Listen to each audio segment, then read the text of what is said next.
Welcome to Men's Leadership God's Way. I'm your host, Don Wood. This is the place where men learn to lead with faith, clarity, and conviction. Together, we'll explore real stories and biblical principles to help you be a model of integrity in your career, family, and everyday life. Let's get started. Welcome back, my friend. Today, I want to talk about what happens when your leadership gets re-anchored from the inside out. Most leaders don't realize how far their leadership has drifted until something inside them begins to feel unsettled. Nothing on the outside has to be falling apart for this to happen.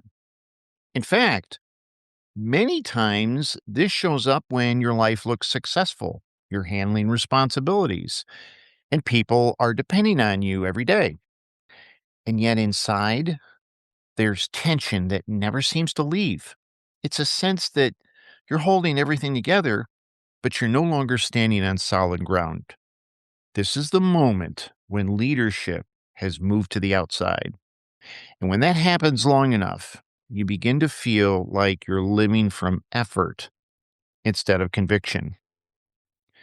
I've seen this in my own life and in the lives of many of the guys I work with.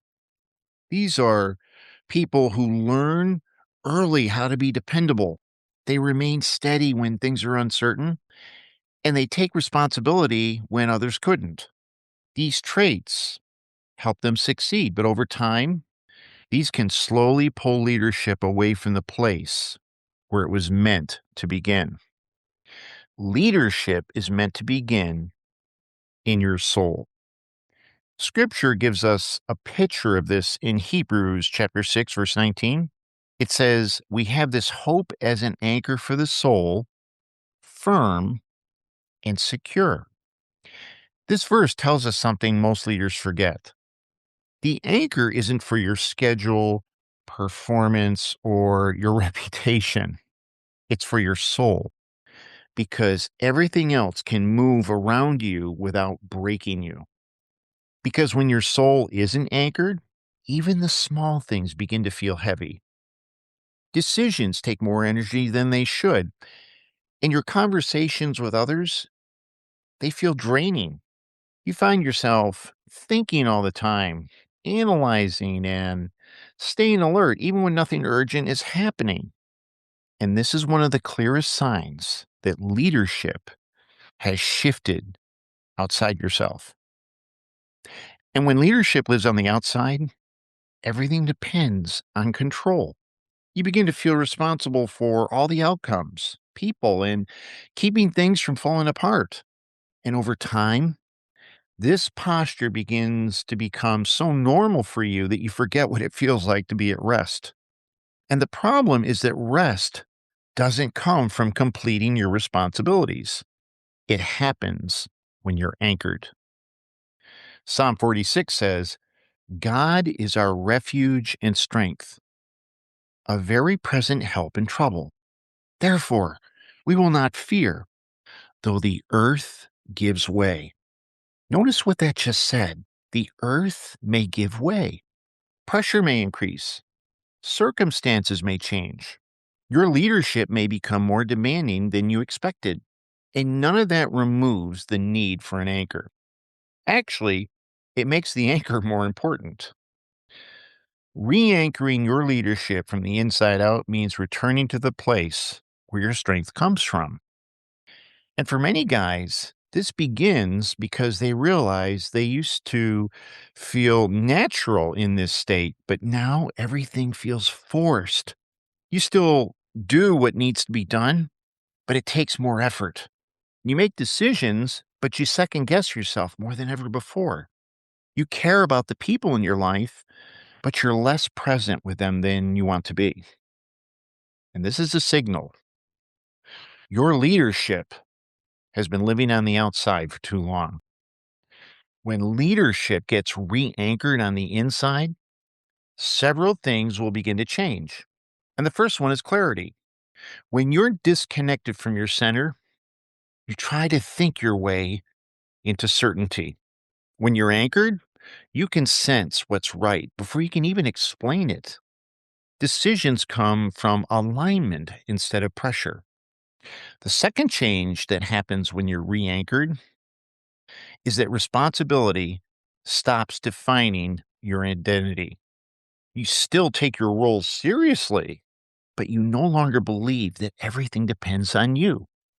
And this shift alone can bring more serenity than most leaders have felt in years. The third change that happens is that your relationships become easier to be present in. Because when leadership lives on the outside, you're always managing something in your head. But when leadership is anchored inside yourself, you can listen without feeling like you have to fix everything. The fourth change that happens is that your relationship with God becomes alive again. Many leaders stay faithful, but their faith becomes something they maintain instead of something that restores them. And yet, when your leadership is re anchored, prayer stops feeling like another responsibility, and it's a place where you can begin to breathe again.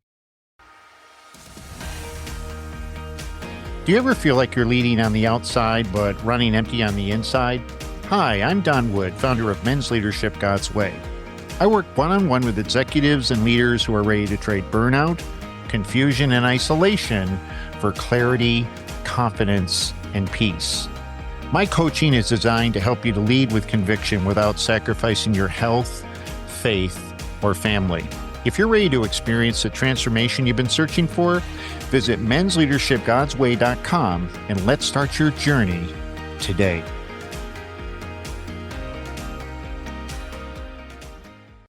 You know, Jesus said in John 15, "Abide in me, and I will in you, because apart from me, you can do nothing."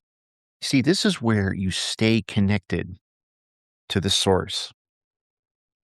Leadership that grows out of abiding has stability that effort alone could never produce.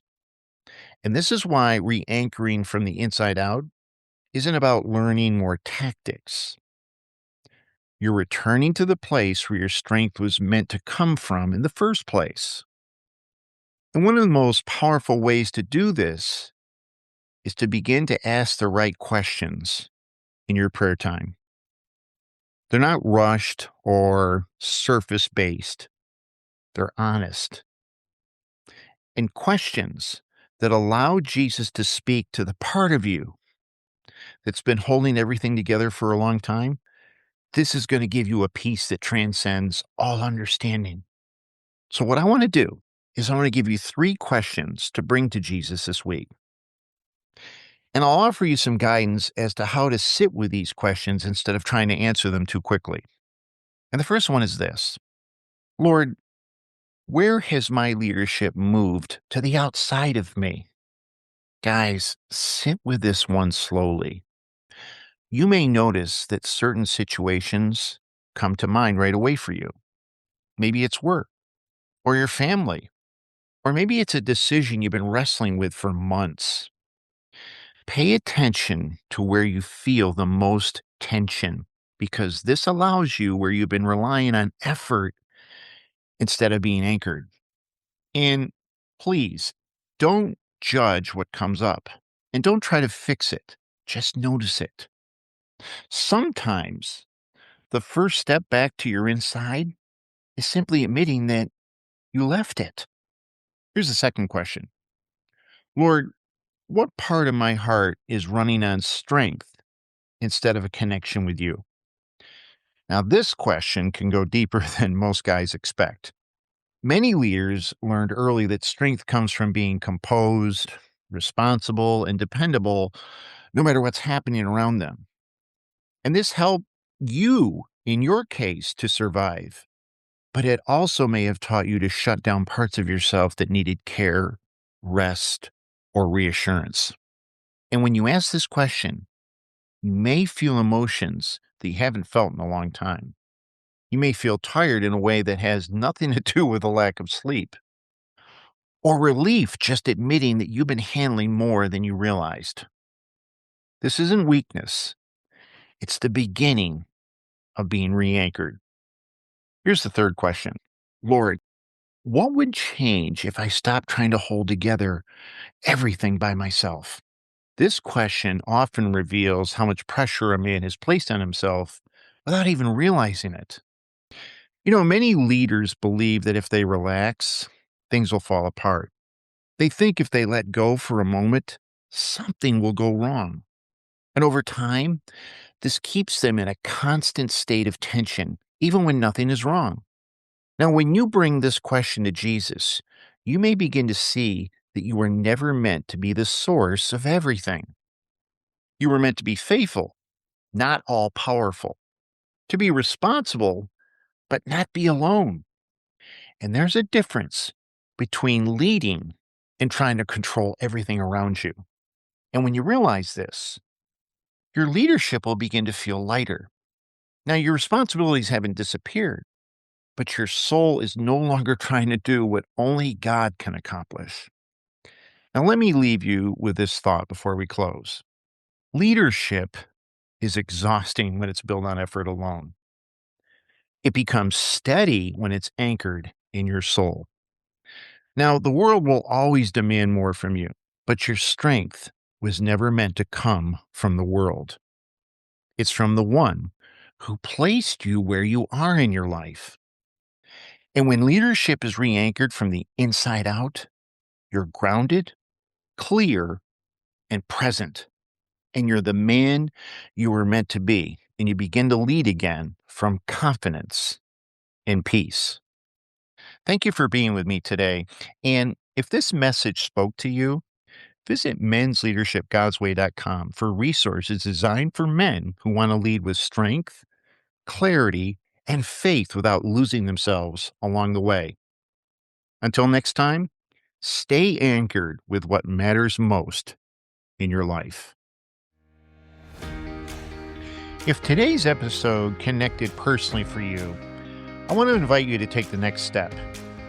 I'm hosting a 4-hour guided leadership reset masterclass for men who lead under pressure and want to restore clarity, strength, and internal stability.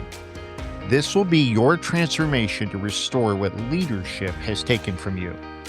You can learn more and reserve your place at the link in the show notes or go directly to mensleadershipgodsway.com/the-leadership-reset. I look forward to seeing you there. Thank you for spending time with me today on Men's Leadership God's Way. I hope this episode gave you encouragement and practical tips you can use right away. And if you would, please take a quick moment to rate and review the show on Apple or Spotify. Your support helps more men discover how to lead with awareness, courage, and confidence. And if you're ready to take the next step in your leadership journey, you can learn more about my coaching services and resources at mensleadershipgodsway.com. Until next time, let God's wisdom be a guide in every decision you make in your life.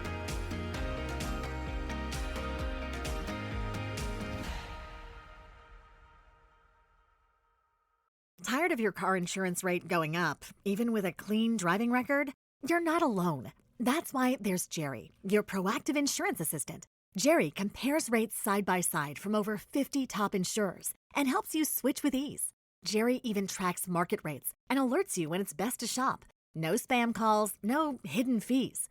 Drivers who save with Jerry could save over $1,300 a year. Switch with confidence. Download the Jerry app or visit jerry.ai/Libsyn today. That's jerry.ai/LIBSYN.